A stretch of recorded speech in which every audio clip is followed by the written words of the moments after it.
Salut tout le monde, c'est Skytech, heureux de vous retrouver aujourd'hui pour une toute nouvelle vidéo sur ma chaîne YouTube. J'espère que vous allez bien, pour ma part ça va plutôt pas mal. Alors comme vous l'avez vu dans le titre de la vidéo, aujourd'hui on se retrouve pour une nouvelle vidéo PC Build. Donc aujourd'hui j'ai monté un PC gamer à 140 € avec des composants d'occasion et des composants neufs. Alors pour toutes les personnes qui n'auraient jamais vu ce genre de vidéo que je réalise, je tiens juste à rappeler que ce ne sont pas des vidéos tuto, ni des vidéos guides ou des vidéos configuration PC. Si vous voulez voir ce genre de vidéos, j'en ai d'autres sur ma chaîne où j'ai fait des configurations complètes donc de PC gamer.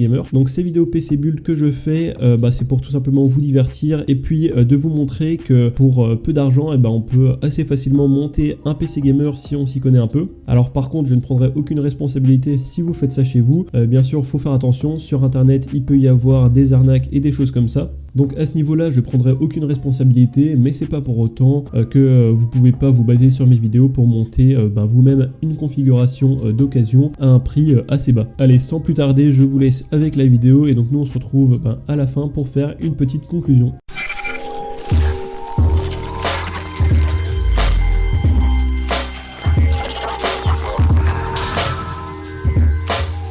Alors commençons tout de suite par le premier composant qui ma foi était un achat plutôt pas mal. À l'origine, donc c'était pas qu'un composant, en fait c'était un combo, donc écran plus PC, clavier et souris, donc que j'ai acheté sur Facebook Marketplace à 50 €. Alors j'ai pu avoir ce combo à un prix assez bas parce que la personne qui vendait ce lot venait tout simplement de faire un vide maison et du coup il voulait tout simplement juste se débarrasser du lot informatique. L'écran et le PC sont de la marque Fujitsu. Alors entre temps j'ai pu vendre l'écran, le clavier et la souris avec un autre PC. Donc je les ai vendus très facilement parce que l'écran était un écran de 22 pouces si je me rappelle bien. Et donc ça m'a permis de récupérer donc une partie de l'argent de ce combo que j'ai acheté. J'ai pu récupérer 40 €. Donc au final je me retrouve maintenant avec un PC qui m'a coûté entre guillemets 10 €. Passons maintenant aux spécifications de ce PC. Alors pour le modèle c'est un Fujitsu S-Primo P410 plus 85. Alors je vous avoue qu'après avoir acheté le PC, j'ai un peu flippé parce qu'en fait en l'ouvrant je me suis rendu compte que l'alimentation n'était pas une alimentation au format ATX, mais c'était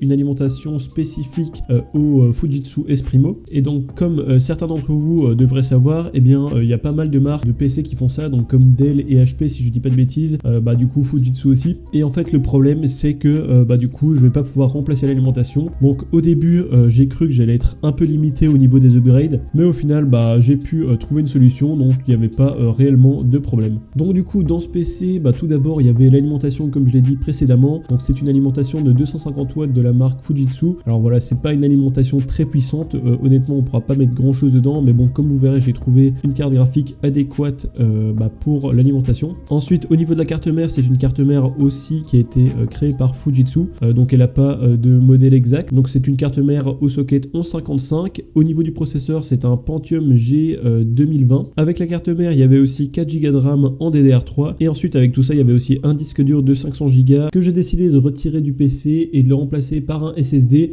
comme vous verrez dans quelques instants. Comme je vous l'ai dit juste avant, après avoir acheté le PC, je me suis dit que j'allais upgrade quelques composants pour faire ce PC gamer. Alors en premier j'ai commencé par le processeur, donc comment vous dire, le Pentium G 2020 n'est pas vraiment un processeur adéquat pour le gaming, du coup je me suis dit qu'il fallait bien le changer. Alors là j'ai trouvé un i5 2500K chez moi, alors je sais plus trop d'où je l'ai eu, je l'ai peut-être récupéré d'un vieux PC, donc voilà je le mettrai une valeur estimative de 10 €. Donc le i5 2500K reste un processeur encore convenable pour du gaming en 1080p. Au niveau des spécifications, ce processeur est de la deuxième génération de chez Intel avec comme nom de code Sandy Bridge. Il vient avec 4 cœurs, 4 threads, une fréquence de base de 3,3 GHz et une fréquence turbo qui monte jusqu'à 3,7. Un des gros avantages de ce processeur, c'est au niveau de l'overclocking, il peut être facilement overclocké et donc c'est totalement un gain de puissance. Au niveau des caches, il a 6 mégas et il a aussi un TDP de 95 watts. Passons maintenant au prochain composant qui est le stockage. Donc comme je vous l'ai dit précédemment, j'ai décidé de changer le disque dur qui était à l'origine dans ce PC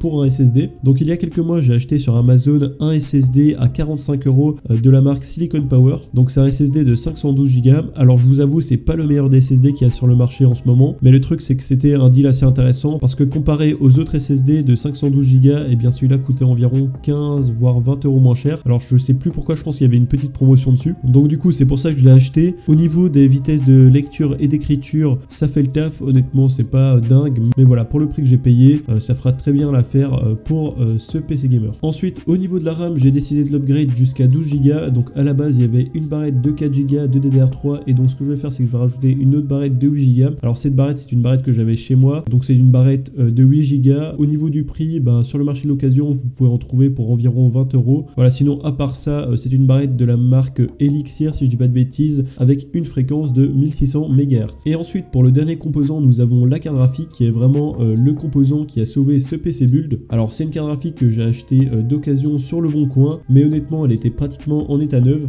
Alors cette carte graphique je l'ai achetée donc pour 50 €. C'est une RX 560 de 2 Go en GDDR5 de mémoire vidéo. Et en fait ce qui est super avec ce genre de carte graphique, c'est qu'elle n'a pas besoin d'être alimentée par l'alimentation, mais elle extrait toute son énergie du port PCI Express x16. Et donc du coup c'est pour ça que j'ai pas dû changer la lime du PC, ce qui a vachement simplifié le PC build. Donc voilà pour tous les composants. Alors maintenant on va passer au PC build. Comme je vous l'ai dit, ça sera un timelapse et ensuite on fera quelques benchmarks sur ce PC. Donc moi je vous dis à tout à l'heure.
Alors voilà, on se retrouve juste après les benchmarks. Alors comme vous avez vu, niveau rapport qualité-prix, franchement, le PC nous apporte des performances assez correctes. On a pu le voir notamment sur Fortnite. Alors par contre, je suis désolé, au niveau des benchmarks, j'ai pas pu donner plus d'informations parce que MSI Afterburner ne voulait pas fonctionner sur le PC. Alors je sais pas pourquoi. Du coup, c'est un peu dommage parce que j'ai pas pu voir le rapport d'utilisation entre le CPU et le GPU. Sinon, à part ça, j'ai pas pu faire de tests sur d'autres jeux vidéo, mais les jeux comme GTA 5, CSGO, Overwatch devraient assez bien tourner sur ce PC. Et sinon pour les AAA un peu plus demandants, je pense que c'est faisable de les faire tourner sur ce PC, mais alors il faudra bien baisser les graphismes. Donc voilà, j'espère que cette vidéo vous aura plu. En tout cas moi ça m'a fait plaisir de la faire. N'oubliez pas de lâcher un like et de vous abonner, ça fait toujours plaisir. Donc moi je vous dis à la prochaine, c'était SkyTech, allez ciao.